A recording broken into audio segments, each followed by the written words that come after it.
Good morning, all. We'd like to thank you for joining us on our third day for 4 days for Syria. That was quite hard to say, so congratulate me for doing that well.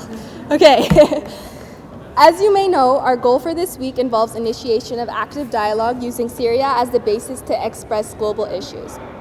As a fellow for the Mosaic Institute and an advocate for education and youth, it is great to see such a learning experience from the perspective of students and young aspiring community leaders.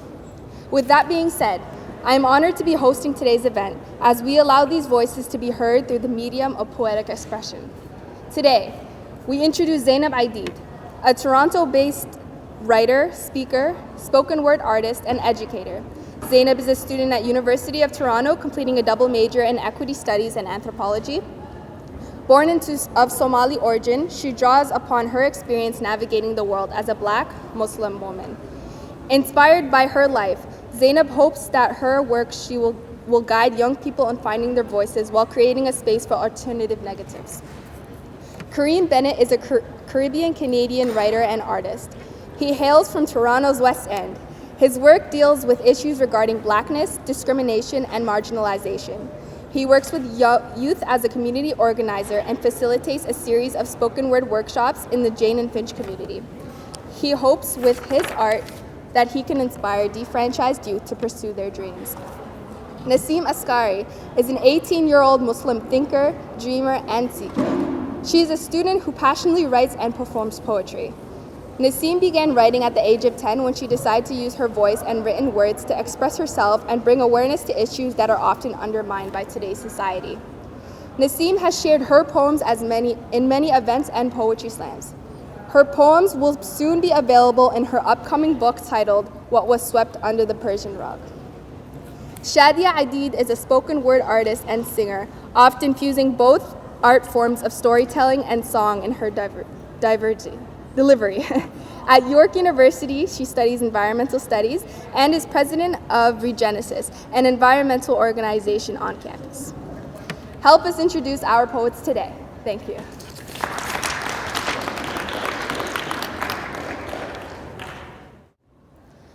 وطن کجا، خانه کجا، دل کجا، عشق کجاست؟ وطن کجا، خانه کجا، دل کجا، عشق کجاست?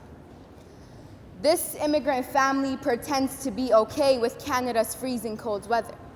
But deep down, this immigrant family knows that despite the motherland's twisted politics, home is still better. This immigrant daughter asks immigrant father why he would ever leave a country he almost died fighting for in a war he lost his brothers. Immigrant mother occupies herself with house and community work, hiding the pain of missing being around her family, living next to her sisters and her mother. Immigrant brothers search to fill the void of not having cousins and friends around all the time. They fill the emptiness through drugs, violence, and narcotics. They're always on anger alerts. These immigrant brothers, this immigrant family pretends to be okay with Canada's freezing cold weather.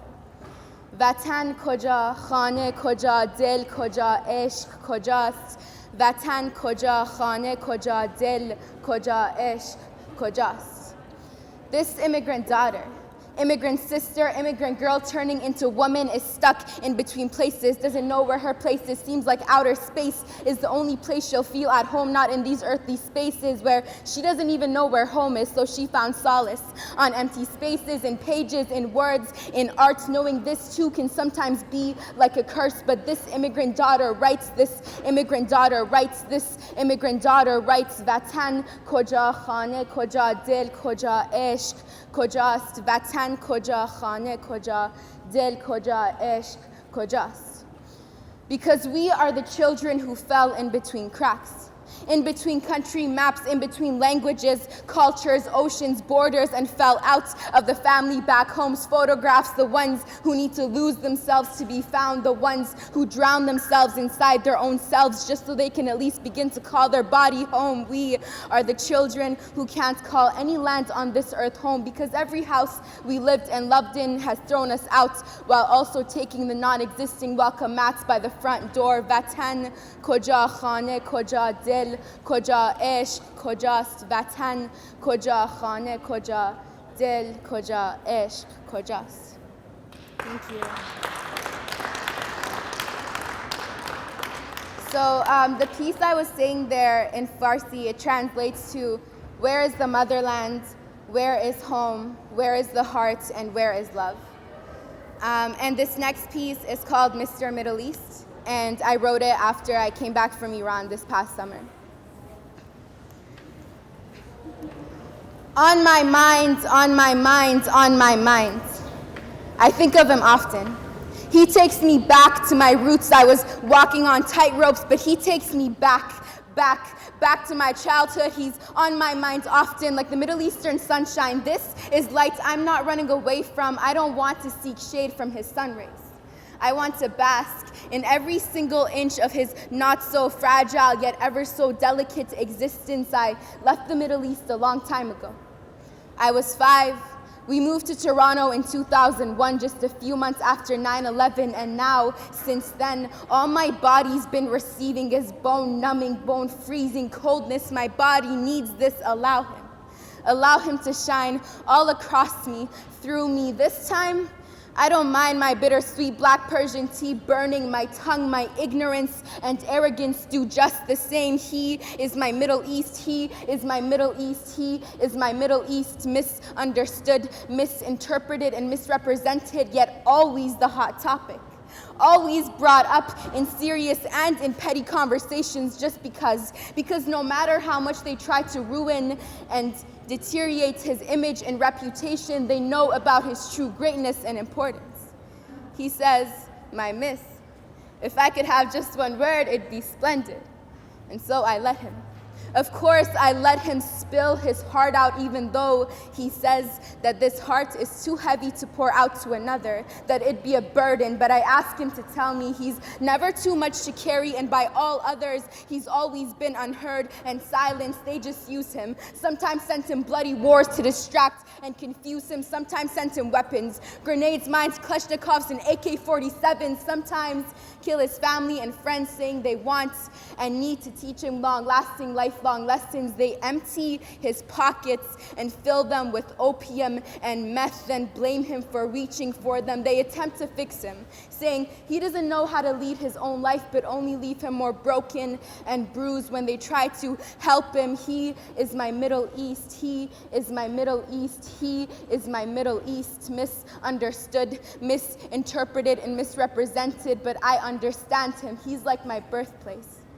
Smoky with a chance of flowers, beautiful with a chance of showers, oh so crowded with a slight chance of high-pitched laughters. He is my Middle East. He is my Middle East. He is my Middle East. I understand him. He's like my birthplace, sunny with a chance of nuclear weapons. Thank you.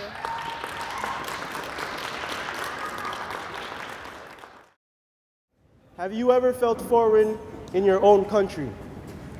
A sense of displacement, like you don't meet the status quo for something as basic as color or religion. A perpetuated distance that has been extended throughout many generations to create labels and images of the enemy. To fight another man's war and die for a lost cause, kill in cold blood and live without love. These systems have worked against us. Television view the gore and explicit nature of civil war in foreign lands as relatives soar with nothing more but poetry soaked in the blood of a brother, a mother, a sister, or a father. How much farther must we go on? We don't long for sympathy or empathy. We long for the change that wasn't meant to be, that wasn't meant for me. Only broken promises and false energy. What does all this genocide symbolize? Does it take 300,000 Syrians to die for us to find prosperity? It's up to you to develop a sense of clarity. Define resistance. People live a lifetime fighting indifference. We watch and we listen. We donate to make a difference. We advocate for the limited. The world is yours, the world is mine, ain't nothing different. We were all made in God's images, but instead we desecrate cultures in the homes we be living in. Ain't no place feel like home that I be living in. What's your ethnicity? Does it determine identity? Does it determine one's destiny?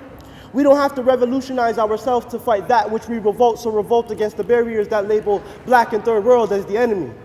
Allies of the same energy, be the change that wasn't meant to be. Peace. Thank you, guys.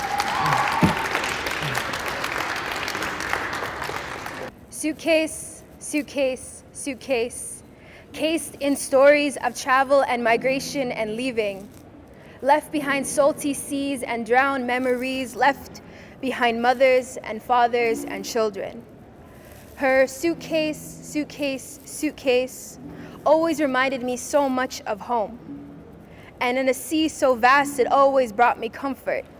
Comfort in not knowing its limits, and where it would take me. Migrations begin, migrations end, migration, immigration, where would that take me?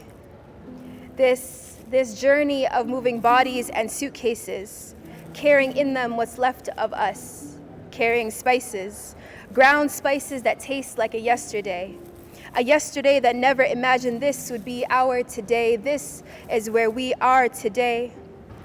Changes in location and nation and exploration, because the honey here doesn't taste quite as sweet as the honey back home. And the people here don't taste quite as sweet as the honey back home. Our henna-covered hearts long for a yesterday in which we did not stand out. Our henna-covered hands stand out like bloodstains on pavements. Our tongues remain coated in thick accents of other. Our bodies remain coated in thick overcoats in shades of other. The red sand beneath our feet now replaced with asphalt, with ashes. Ashes of yesterday. I tried to collect everything that was stripped from us, but my arms are far too weak to carry the weight of home. Our attempts at preserving our own doesn't bridge the space between me and what I had once known, so I promised myself that I would be that bridge, that would one day take us home. Thank you.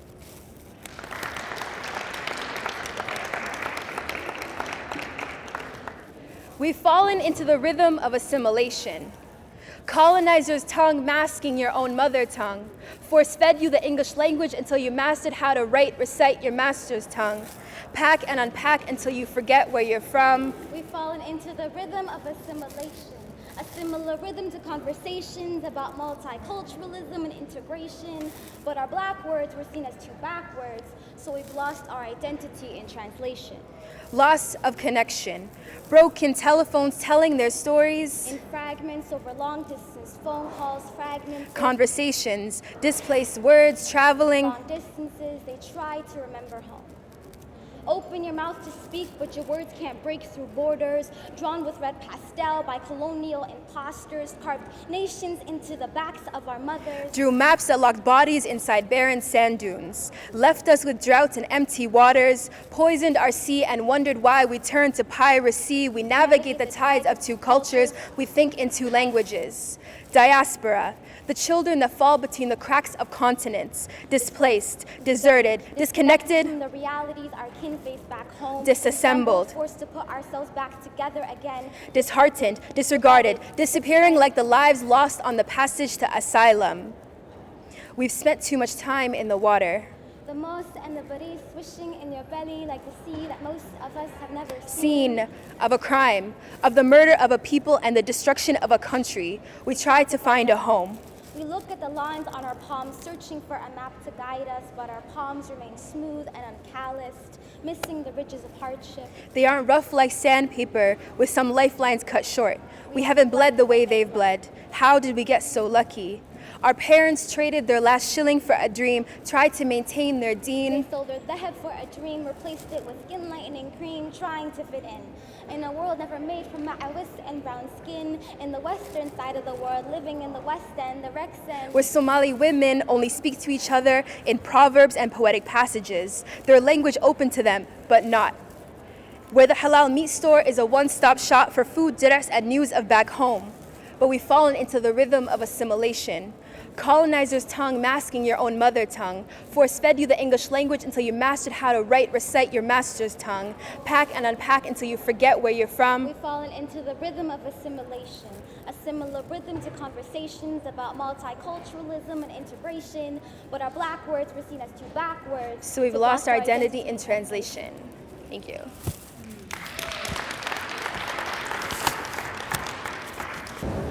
At 16, my aunt gave me a jar of skin lightening cream.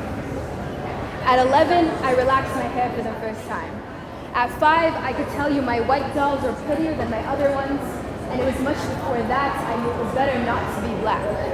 At 7, I wore my hair in braids in order to conceal my curls. At 10, I preferred the parts of my body that went untouched by the sun. At 15, I refrained from going to water parks because I knew that the chlorine would enhance my color. But it was much before that I knew it was better not to be black. We were taught to be ashamed of our own skin. We were taught to change to blend in. We were taught to erase our blackness. As a child, I had the nickname Zainab Ade, which meant Zainab with the light skin. It was not an observation, but rather a term of endearment for looking less like my parents and more like what every Somali wanted their child to be, light. But I didn't quite get the memo, see. I had that darker the berry, the sweeter the juice mentality, so I would close my eyes and face the sun, hoping my skin would change. My Somali neighbor would always mention that my hair was unrelaxed. She could not fathom how my mother could present me to the world with my curls intact. She would say, "Why don't you straighten your hair, Shasta? It would be so much easier for your mother to tame." The shame for my hair was demolished when I mentioned to my mother that, hey, maybe I should make my hair as straight as Mitt Romney and attach his conservative views onto my scalp. But she said, "Nay, you don't need to do that to yourself. You don't need to be like..." We were taught to be ashamed of our own skin. We were taught to change to blend in. We were taught to erase our blackness. At 20, I was told I better start husband shopping, and I should start in the aisle with the skin lightening products because Somali men like their women fair. At 20, I was told I better find a man with good hair and light skin so that my kids would turn out Beautiful, because white was good and black was bad, and it was simple as that. We memorized it. It was a script. We are Somalis. We are beautiful like the Arabs. Our skin is fair, our hair is soft, except it's not. So the script went more like, We are Somalis. We will cover our dark skin with light makeup. We will flat iron our curly hair until it's straight, or we can't cover the beauty products, we will bleach. Bleach. You know what happens when you bleach your skin? Your skin literally burns off. You want to lower your melanin, but what are you putting in? and on the surface your skin makes you lighter. What about the toxins reaching into your body? What are we doing to our bodies? The following are the main ingredients in any skin lightening product. Hydroquinone used in photoplasticine, mercury, a carcinogen, corticosteroids, which apparently causes depression, deoxyribonucleic, don't know what the hell that is, I'll probably that for you too. All of this prevents the formation of melanin in our skin, but wait. it's also irreversible. We are literally erasing our blackness like white chalk on a blackboard, like white out over black pen, like snowfall over pavement, Like a like... white case over a black iPhone, like why you gotta cover it up? What's wrong with black iPhone? Don't be silly, Shadi. They don't even make black iPhones anymore. But why is beauty worth poisoning ourselves for? We were taught to be ashamed of our own skin. We were taught to change to blend in. We were taught to erase our blackness. We were taught to erase our blackness, so now our skin is white. But our white skin is a white lie that covers up the black truth that hides beneath it, but there is no shame in that truth. You see the ultimate idea on every beauty commercial, long luscious hair and pale moonlit skin, but our bodies that were bathed in the African sun gets no light, no spotlight, but sunlight. We get plenty of that, right? You got that colonial mentality, see? When they robbed us of our land, they also robbed us of our culture. They robbed our minds and imposed their preference of color, so She doesn't listen to us. it isn't lighter is better. They're telling us we're not good enough. Years of raping us and enslaving They're us. shaping our whole aesthetic. Years of billboards only your face is They're on. telling us what's beautiful. Years of whiteness. White lies and white skin, whiteness needs to die, not sink into our skin through lightning. My kin, we need not give in, so what is there to do? For starters, put down the poison because, girl, you ain't fooling anyone. I hate to break it to you ladies, but hashtag team light skin doesn't make you hashtag team white skin, and white skin is not the right skin, so let that sink in. Thank you guys.